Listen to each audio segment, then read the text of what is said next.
Good evening, listeners, and a warm welcome to Views on Health. A pleasure once again to have with me on the program Dr. Melanie Amarasooriya, consultant orthopedic surgeon, District General Hospital in Mannar. So nice to have you back in Colombo, Doctor,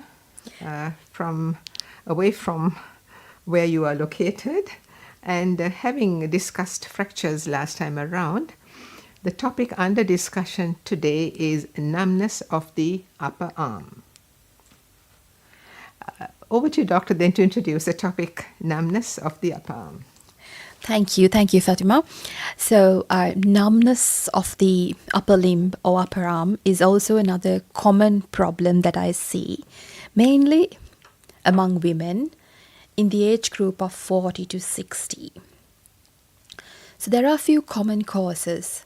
I think you may have heard about a condition called carpal tunnel syndrome. So that is one common cause for this numbness. But there are many other causes. So usually numbness and pain together of the upper limb or even the lower limb occurs due to compression or pinching of a nerve. So when a nerve is pinched, it's really difficult to pinpoint where it's pinched. Because patients will come and tell you, my hand hurts. Some people would tell me, there's pain along my entire arm. It's probably coming from shoulder to hand. Some people tell me it's in the fingers, but I can't really pinpoint. So that's what they usually come up with.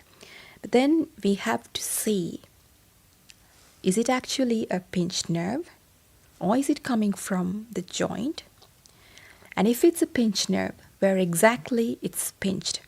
So it could be the neck, it could be the upper arm, or it could be in the wrist. So that's how we approach these patients who come with pain and numbness of the upper arm and the upper limb.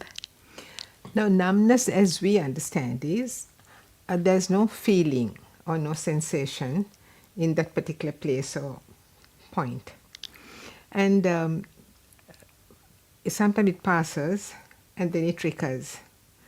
So it depends, I guess, on the frequency that it recurs. For example, if a person does have some sort of numbness in the arm, or from the shoulder downwards, when you say the upper limb or upper arm, and it comes down, you spoke of the wrist, the fingers. Would you say, Doctor, that if it's just a one-off thing, you can ignore it, or if it recurs, maybe after a few days, after a week, and you find it's happening, then you have to take notice? Yes. So, a good question. Thank you for that. Because numbness is again not a straightforward symptom. So when we say numbness, a person can lose sensation completely. And if it's a sudden loss of sensation and you've lost sensation completely, I would strongly advise that you would talk to your doctor or go to the nearest hospital and get it checked. But I'm more concentrating about long-standing numbness or altered sensation. So for example, some people tell me, I've got this pins and needles sort of feeling in my hand. And when I wake up in the morning, like at 5 o'clock, 6 o'clock, I really feel my hands sort of dead and it's pins and needles like feeling. And it hurts. And I try to sort of move it and shake it, and after some time it goes away. So this sort of symptoms last for a long time. People put up with this for a long time. So those can be a pinched nerve. But there are multiple other causes. If you lose sensation completely, and if it's all of a sudden thing that's very new to you, and also if you feel weakness of your fingers, arm, hand, whatever, then I think you should seek medical advice without waiting. Again, when you go to your doctor, it's important to sort of describe your symptoms. You might feel there's a weird pain from the neck downwards or a weird pain from the hand upwards. And this sensation or altered sensation or sensation of pins and needles would not affect the entire hand. You might say, oh, my thumb is feeling numb, but the rest of the fingers are okay. Or my little finger feels numb when I keep my elbow bent. So it's important that you describe the exact symptom, like I can feel it, but it feels so funny. Or I can feel some weird sensation.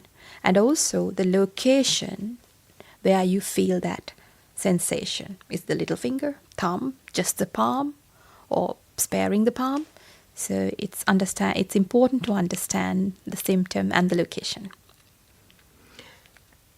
My other concern, as I said a while ago, is the frequency. Now, obviously, it will recur, and then the best thing to do is to see your doctor or go to the nearest hospital and get yourself checked. In the process, doctor, if the person feels that he or she is really finding it difficult to move that limb, what should one do? Supposing in that situation, I mean, would they feel that it's like lifeless, or it's heavy, the other side of it, but the numbness could be there, or this sort of feeling of, pins and needles running through, maybe sporadically, or it's continuing, we don't know. It depends on each person. So how does one deal with it in the immediately? Right. So if you have numbness that's occurring acutely, that's something that you've never had before, and it's associated with weakness, I would advise you to talk to your doctor immediately or go to the hospital. But the frequency, as you mentioned, so if it's a thing that used to come once in a while, and it goes away like after 2 hours, 3 hours, if you change the position of the hand, it goes away. Or if you just shake it off, like it resolves. That sort of thing, what you need to do is like meet your doctor, talk to your doctor, then we can leisurely investigate it. But there are few causes. So to identify and rule out the most sinister ones is to talk to your doctor if it occurs as an acute one, something new, severe, and your arm or leg feels lifeless, or you can't really move. Then that's a bit of a problem. But otherwise, if it's the frequency is getting more, so for example, say you used to have this numbness once in a while, like once a month, but now it's occurring every day, and you can't drive to work because when you're holding the steering wheel for like half an hour, your fingers go numb. Then that again is a sort of a red flag. Talk to your family doctor or go to the nearest hospital and get your symptoms checked. Which age group is more prone to this condition? Generally, if it's a pinching of a nerve, usually it's sort of middle age to elderly people. So when I say middle age, things like carpal tunnel syndrome, or where the nerve gets pinched in the wrist. So that condition is pretty common in women in the age group of 40 to 60. So I think the prevalence is like about 2 to 3% of the population does have it. And if you're a diabetic, if you have certain arthritic conditions, then you're more at a risk to have it. And then again, if you're a person who is above 60, 65, the chances of a nerve being pinched in your neck is more. So you will feel a pain sort of coming from your shoulder or neck downwards to the hands. So there could be a nerve pinched in your neck. So that's the elderly sort of age group. So in a like looking at it as a whole, I think it's mostly seen in the middle age to sort of elderly age group. We don't see these symptoms in young people. Having said that, I've got some experience of young people having these symptoms. Then we really need to check them because those are atypical or unusual presentations. So we really have to investigate them thoroughly to see if there's something else going on. Now, as an orthopedic surgeon, what role do you play? Now, for us, numbness, how can a surgeon deal with it? Is what we would think. But obviously, you are dealing with it, which is why you're focusing on this topic on the program today. So, where do you come in, doctor, as a surgeon? Thank you. Yes. So, again, depends on the cause. Most of the time, numbness and pain occurring together can be due to a pinched nerve. So it's a very mechanical thing. So nerve is a structure that gives sensation to your skin, the hand, fingers, and also it helps you work, like function your hand. So if a nerve is pinched or squashed, it's a very mechanical thing. So you have to relieve that pressure of the nerve. Otherwise, it continues to sort of function at a lower level than it used to be. And then ongoing pressure over a nerve sort of leads to degeneration of the nerve, or nerve tends to die down. So that's not a good thing. So what surgeons do is, number one, they diagnose where the pressure is. So if it's at the wrist, yes, we go in and relieve that pressure. Number two, if it's at the elbow, yes, we explore that area and relieve it. If it's at the neck, there are things we can do similarly. So what we need to understand is pinching of a nerve or a pressure over a nerve is a very mechanical thing, so which we can treat surgically. Having said that, we don't treat all of these conditions surgically. Like there are some instances where we would ask you to just wear a brace. Like keep your wrist in a sort of a good position when you work. So if you're using a mouse, we would ask you to wear this brace. So that will help you.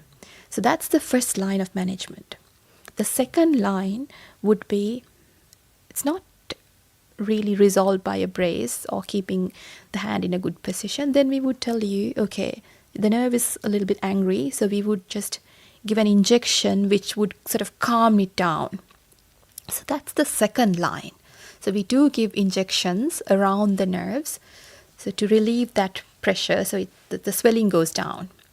And then the last option, if none of these things work, then we would go in, most of the time, make a tiny cut, and then relieve that pressure of the nerve so that nerve can come back to life. So that's the role of the surgeons. I mean, not only the orthopedic surgeons, also plastic surgeons and the neurosurgeons deal with these nerve compressions. So that's our role in numbness and pain. Could you explain about carpal tunnel syndrome? Yes. So carpal tunnel syndrome is a very common condition. So that's where a nerve gets squashed in the wrist. So there's a tight band in the wrist, which sort of contains all the structures underneath it, and the nerve runs underneath it like a tunnel. So that's why we call it carpal tunnel. Carpus is the word for wrist. So carpal tunnel is a tunnel in the wrist and the nerve runs underneath. And when there's swelling of the structures in there, the nerve has like less space and it gets compressed or squashed. And then the area supplied by this nerve gets affected. Like you feel pins and needles, you tend to sort of drop things, you can't button your shirt, and if you're a person who used to stitch, you can't maintain your dexterity, so it's difficult to use your hands.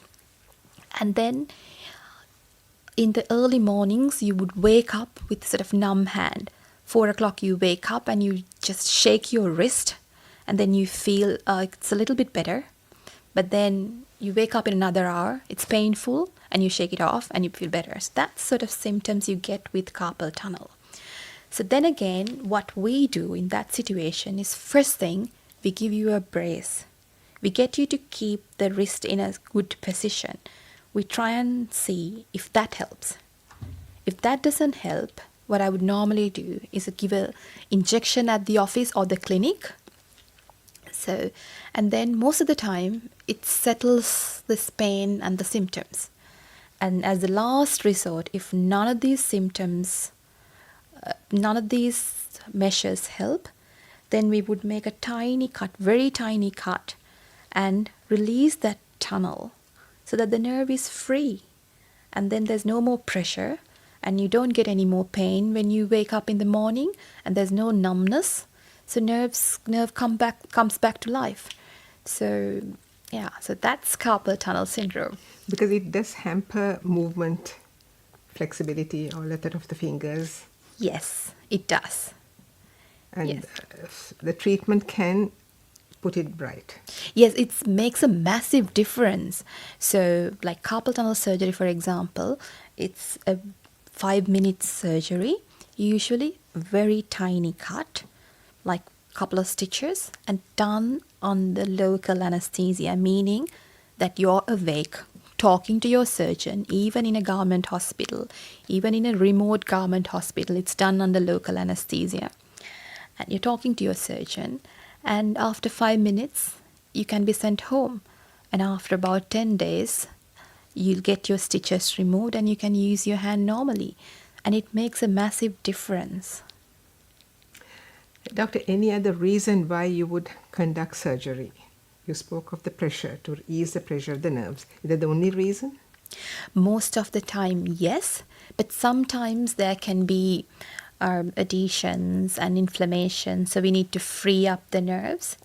And there's another instance where the nerves can be injured, like for example, say a cut injury, which you've not paid attention to earlier, and then the nerve sort of healed but not quite healed normally. So in those instances, we do explore the nerve and free it up so that it can function normally. So those are the instances where we would operate on you. Can I go to this area where the younger people, meaning the younger adults, or who might come up with this condition, and you say in that case we have to do some investigations as against the other age group that normally presents this condition? Yeah. Yes. So yes, so this can occur in pregnant women and women who are immediately postpartum, immediately after delivering a baby. So that's quite common. That's not an unusual thing. So don't worry, I'm young, I'm having numbness in my hands. But if you're a pregnant person or if you're just delivered a baby, that's quite common. I'm talking about a different scenario. So if you're a young male, a 20-year-old male with numbness in one hand, it's pretty unusual. So we've had occasionally we've had instances where one particular patient had a tumor in a nerve. So he was not in Sri Lanka, somewhere else. He was 23, I think. So it's unusual for a 23-year-old man to have numbness in just one hand. And he didn't have any of those risk factors like arthritis, diabetes. So in those instances, what we do is we do actually a nerve conduction study, meaning that we check the status of the nerve. It helps us identify which segment is affected. So in that particular case, his nerve is affected at the sort of shoulder level. And then we did a ultrasound scan and an MRI scan as well to see the nerve. So when we saw the nerve, there was a tumor in the area of the shoulder. But luckily, it was a benign tumor. It was not a cancer. But still, we had to identify the exact pathology. And I don't really want to scare people. These are very rare occurrences. It's unusual. But my point is, we just have to pick those unusual things and investigate appropriately so that we make a correct diagnosis. Any other area that needs to be focused on where numbness is concerned? Once it's treated, can you say it won't recur? Or can it come back after some years? Yes, another good question. Yes. So things like carpal tunnel syndrome, once it's treated surgically, it can recur, but it's very, very uncommon to recur. It's not one of those common things to come back. But if your nerves are pinched in the neck, so we treat one nerve, but then it can still recur because those are related to wear and tear changes that occur in your body with the age. So yes, they can recur. So what matters is we have to treat the current problem and make you feel better. Yes, it can recur. Then you have to investigate again. Yeah. But it is rare. It is rare, like it's not that common, no. No. Any other point where it can recur? I mean, they say the upper arm, forearm, anywhere, wherever the nerve is running. Yes. Nerves are running anyway.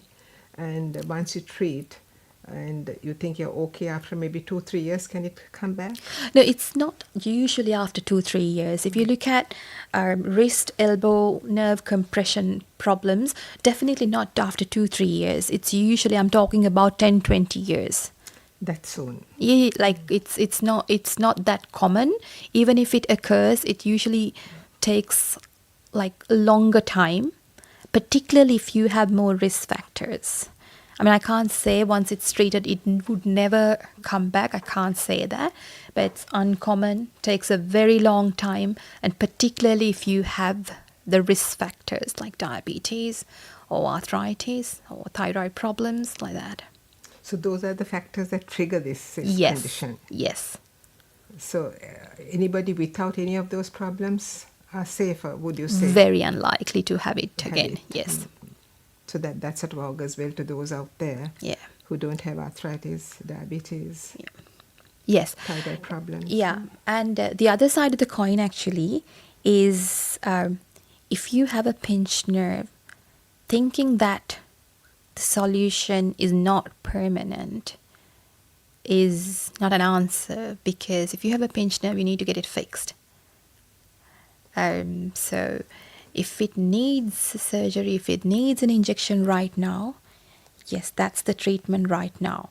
So thinking about 10 years' time, will it recur, wouldn't make a difference in the treatment that we have to do right now. So is this one injection that settles it, or maybe you have to give more? Usually commonly one injection settles it. So with the injections, it tends to recur more than surgery. Surgery is sort of a more definitive treatment. Thank you, Doctor. Time has caught up with us. What is your take-home message? Yeah, so what I would like to tell is, if there is numbness and pain in the upper limb, and if it's sudden and acute, and if it's something really new to you, yes, speak to your doctor immediately. But if it's been there, and if it's gradually getting worse and sort of an annoying problem, talk to a doctor. This might be a pinched nerve, and there are very simple measures you can do about it to get better. Thank you, Doctor. And there we end this interesting discussion on numbness of the upper limb. To you, Dr. Melanie Amarasooriya, Consultant Orthopedic Surgeon, District General Hospital, Manor, we say a big thank you. Thank you very much. Been a pleasure having you on the program. Thank you too to Piomi Edrisinga for technical assistance. I'm Fatima Razikada, bidding you good night and looking forward to your company next Monday, same time on Views on Health.